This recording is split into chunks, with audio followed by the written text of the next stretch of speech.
and welcome back to As If Contemporary Art Podcast with me, Lisa Fevral. And listen, I am going through one of the worst burnouts I've had in a really long time.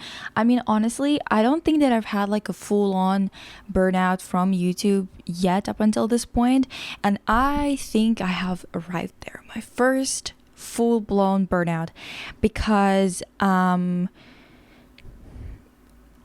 working and I either have to work on like longer, more in-depth videos, while at the same time I still have to produce like smaller videos that I still like I want to make them silly, but I still want to like them. And I think that this kind of balancing act and making so much content while at the same time making basically nothing is getting to me, okay?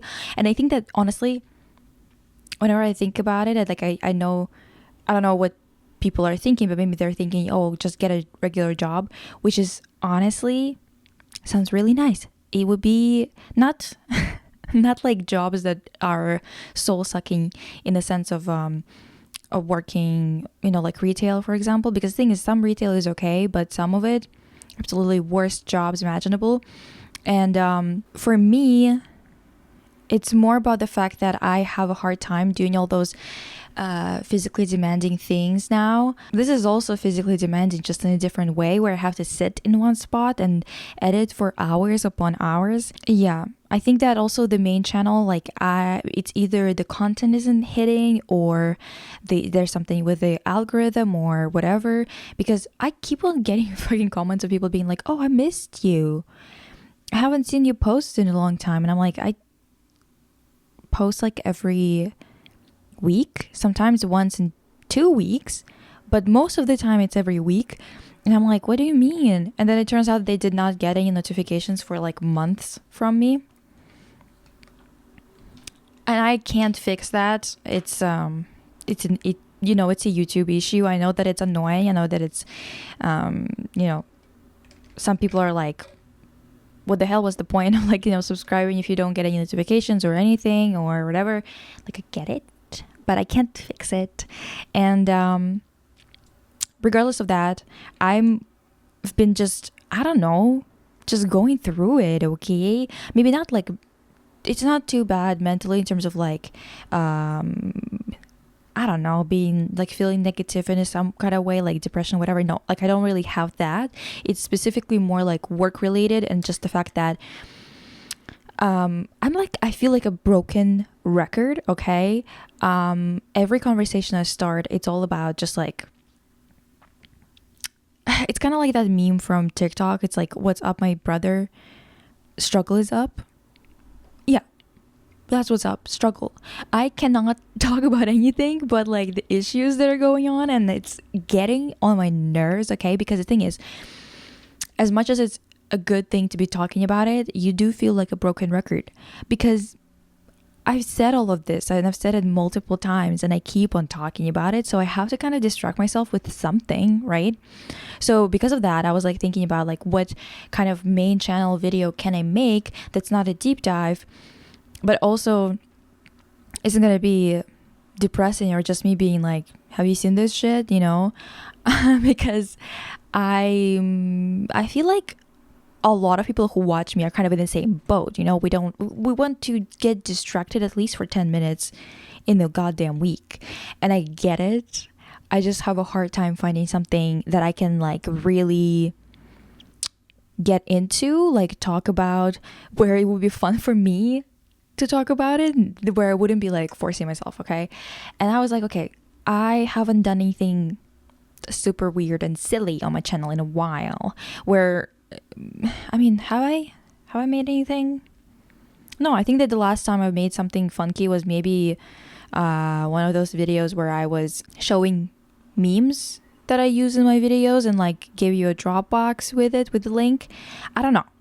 In any case, I decided that I'm going to make a video that's going to be super silly. And also, about that, nobody understood the premise, so I wanted you guys on my community page, right? I posted about it. I wanted to make a video where I would be ranking or, organizing your suggestions as to who I can have a PR relationship with to raise our stocks. And by our, I mean like all of you are investors in my channel. And we're having a board meeting, okay? And we're trying to decide how we're gonna raise the stock value. So I posted about it. Maybe the phrasing was weird. I don't know. I think that it made sense, but nobody understood. The post wasn't really showing up a lot, but even when it was, most people did not get what I was asking about. People on Twitter got it. People on Instagram got it. People on YouTube did not. So I had to like post another community post explaining what I meant exactly. And now I have like suggestions. God, I have like a hair on my eyelashes. Okay, found it. So I posted again, like kind of like an explanation as to what the hell the previous post was about. You guys went 0 to 100. At first, the suggestions of those people who actually understood what I was asking about were really tame, and then they got so crazy that I don't know where I'm even going to. Like, I think I'm gonna have to omit some of those suggestions because some of them were so crazy that I don't think that I can put them in a video. In any case, by the way, I went to get my nails done because it's, a new month. And look at this.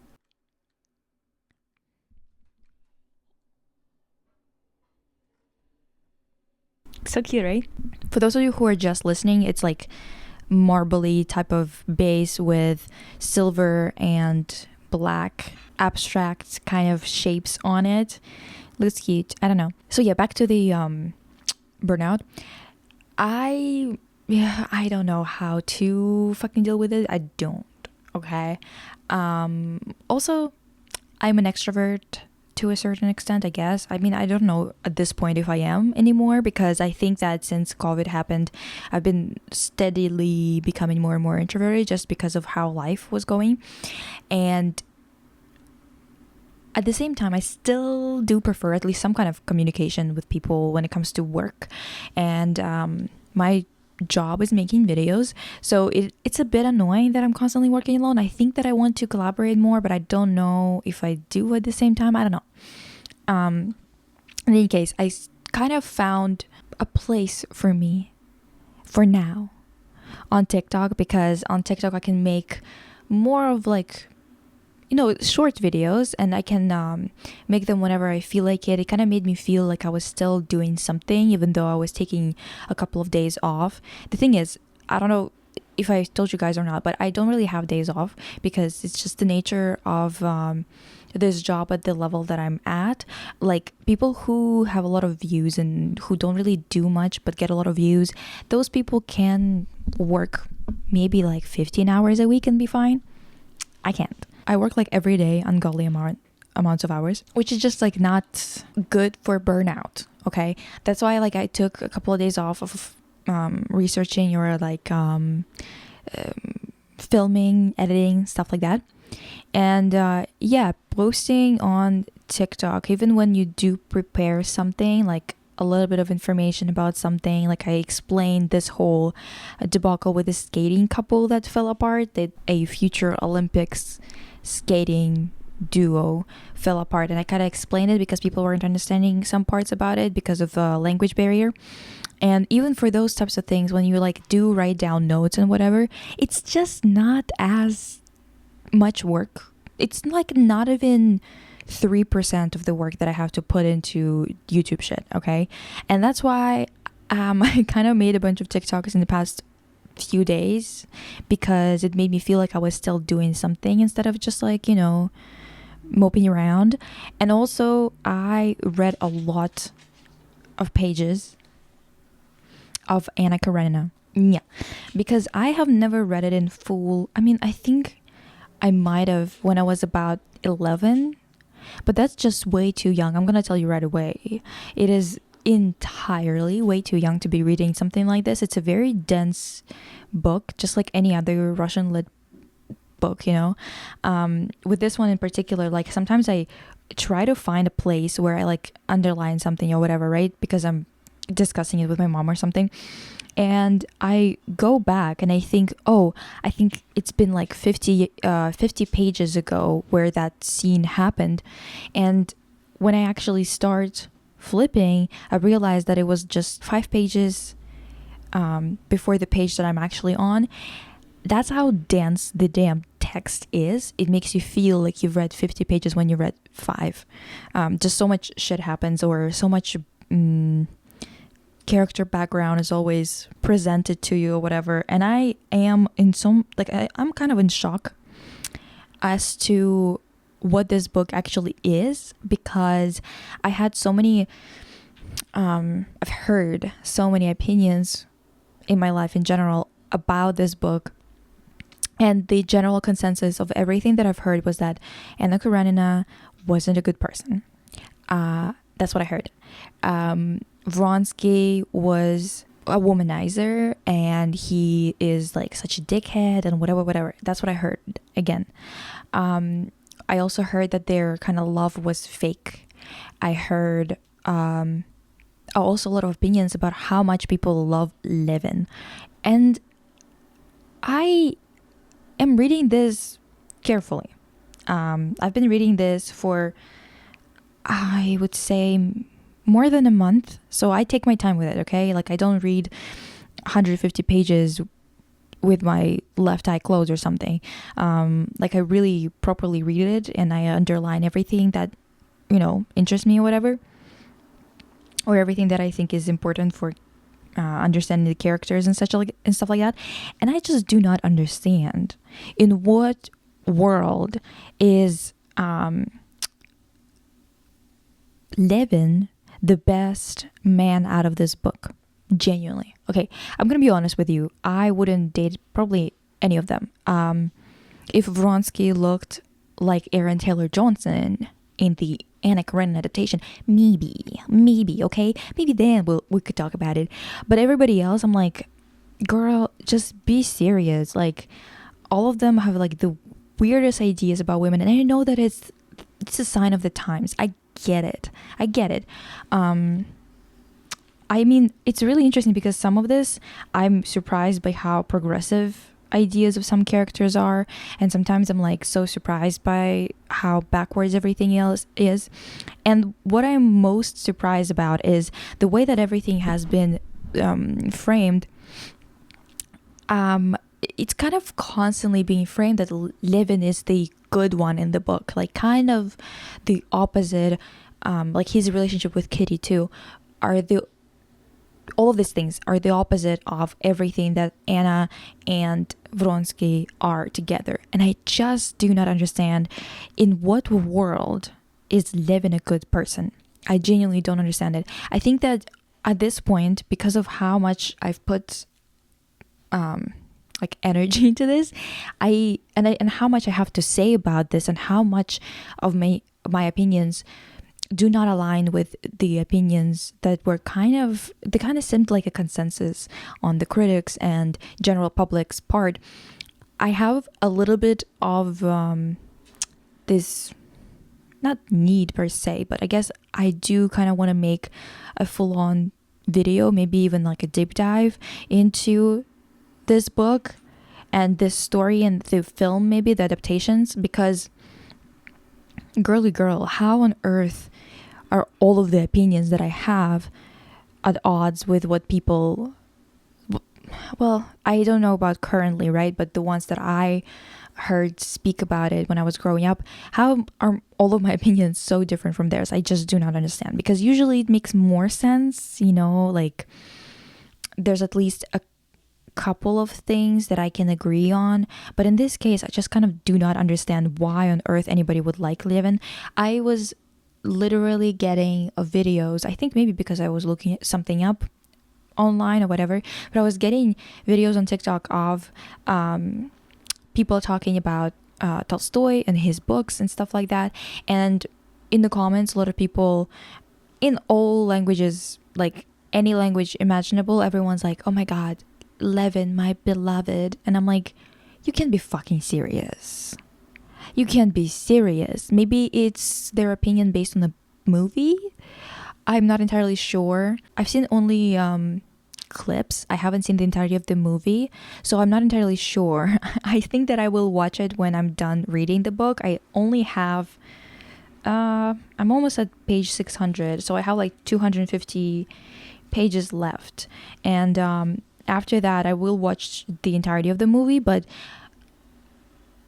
from what I've seen, maybe it's them kind of jumping to conclusions because of the movie and pretending like they read the book or something, because I just don't get how you could read the inner thoughts of this man, his attitudes towards everybody and himself, how hypocritical and weak he is in terms of his spirit, and genuinely look at him and go, he's the best. No, really? I mean, come on. The funniest thing is that I like to discuss these things with my grandma. She really loves literature and stuff like that.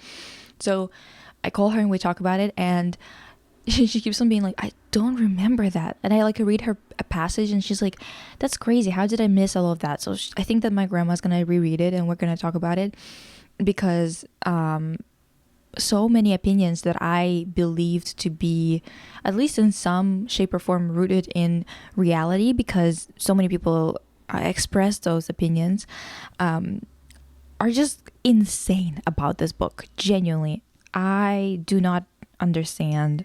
In any case, I think I'm gonna make a video about it, but if you haven't seen the movie, which I haven't seen it either, but I've seen the clips, look up Aaron Taylor Johnson as Vronsky, and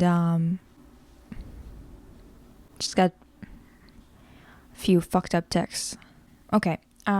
So yeah, I've been getting myself kind of distracted from feeling like I'm not doing anything by reading and, making content on TikTok instead. I also want to mention Lolita, because Shakespeare posted about Lolita and like asked the audience about their opinions or whatever, and it really made me think about how even books, literature, content in general, like media that's created to talk about exploitation of girls, gets so twisted into something absolutely insane. And I think that a lot of people were talking about how there is no way to make an adaptation, like a movie or a visual adaptation of Lolita, that wouldn't be exploitative or weird, which I understand what people are saying, but I think that in many ways there might be a way to do that. I just think that it wouldn't be a very graphic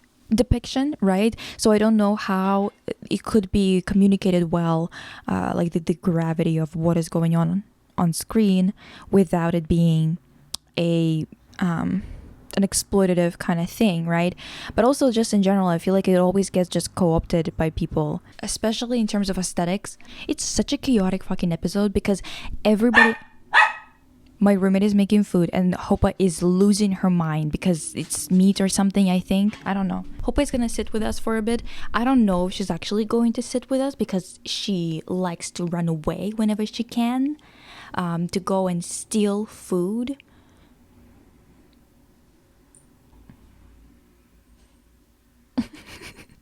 She looks so funny.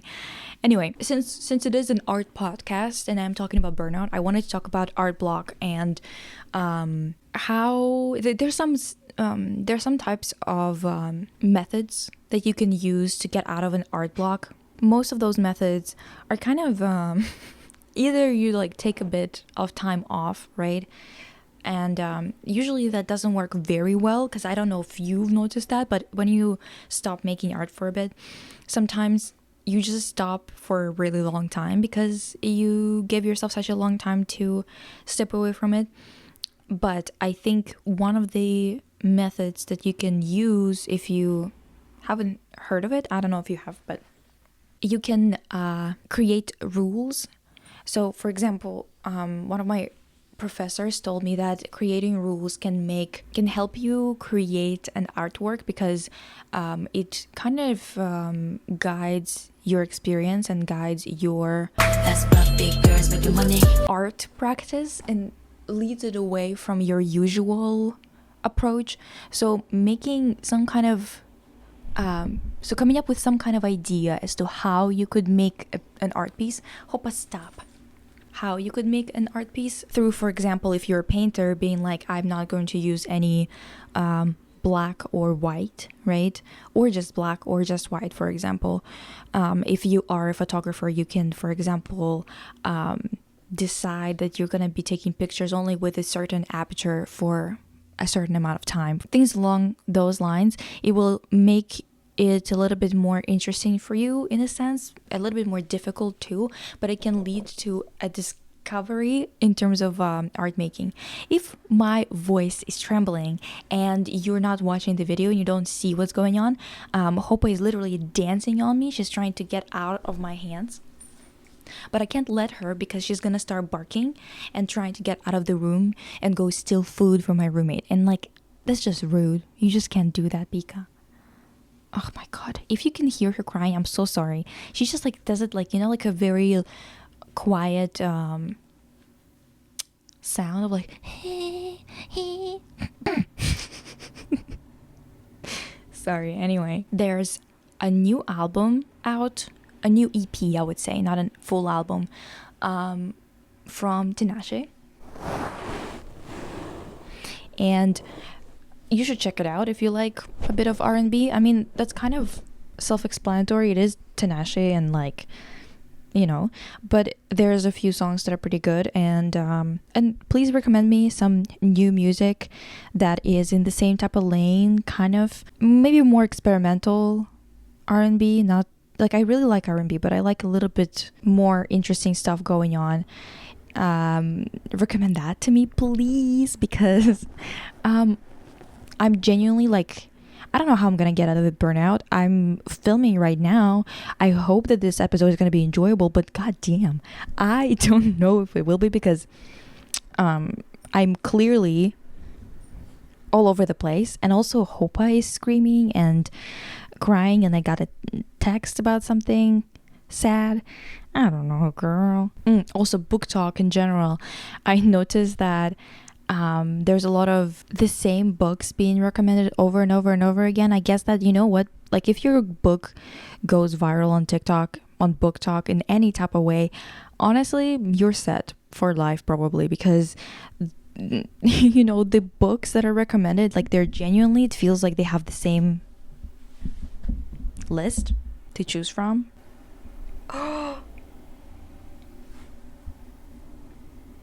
You guys, she farted on me. Hopa, get off. Get off. Come on. Jesus. So Hopa farted on me, and she farted in a way that only dogs can. I think she ruined my white shirt. It stinks. I can't even remember what I was talking about. I just know that today's episode is gonna be short as hell. Hopa. She came in again with this face, this little funny face that she has, honestly. There's so much noise going on in my apartment, and my dog is going crazy today, and she farted on me. That's really stinky. So I guess today's episode is gonna be quite short because just everyone is against me today. Like, what's going on? I think the biggest thing about, you know, being in the influencer scene is that you just have to talk way too much. Sometimes it just like make something, and I think that what I'm saying makes sense, and that I don't need to elaborate, because it's like, well, what else am I going to elaborate on, right? Or there are some things that I don't want to say because technically speaking, I feel like everybody knows this. Like, it doesn't have to be reiterated.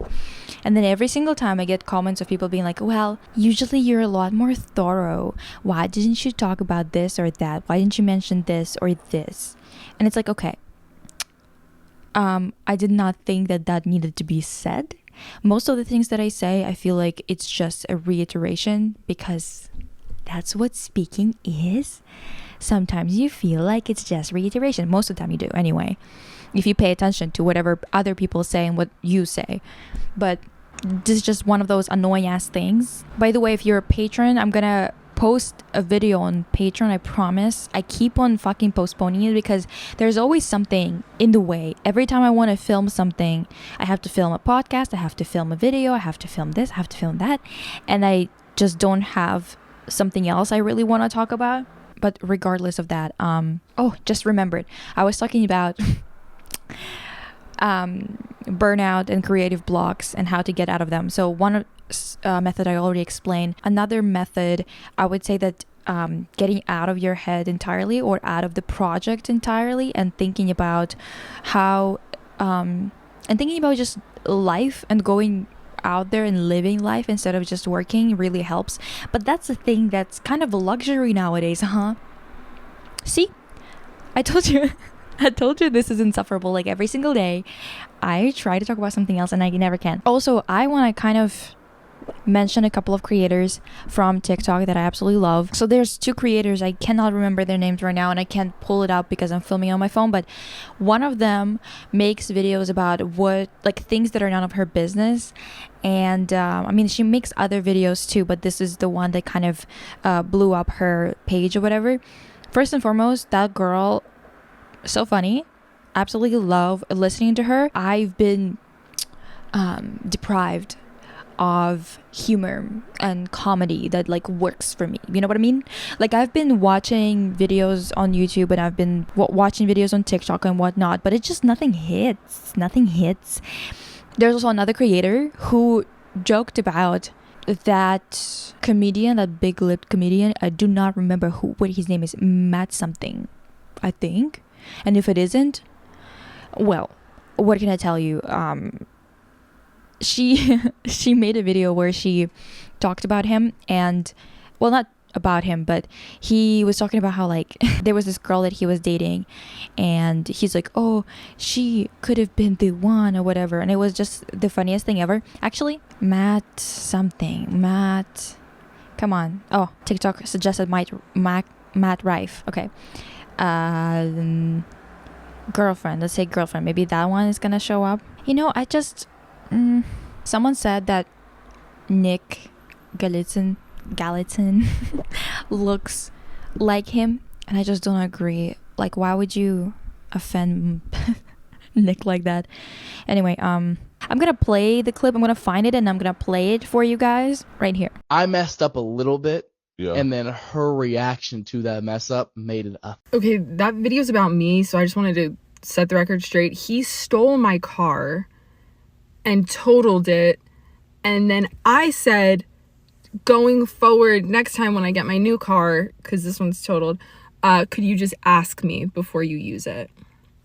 So the next morning I woke up, all the money had been taken out of my purse, and he just left a note that said, we're done. So then I called him and I was like, hey, why did you have to rob me? Like, why couldn't you have just broken up with me? And he said, this is exactly what I'm talking about. This is why I can't be with you. So I also found out that he was using my car to go to another woman's house who found me on Instagram and told me that she does have genital warts. So Matt, if you're watching this, I would try to I'd go get a test or something. I just thought it was so fucking funny. I love her videos. If you haven't watched them, go watch them because she's funny as hell. And also another thing that really made me laugh that also involved the same Matt Rife, I think. If I'm mispronouncing his name, I don't care, but sorry, I guess.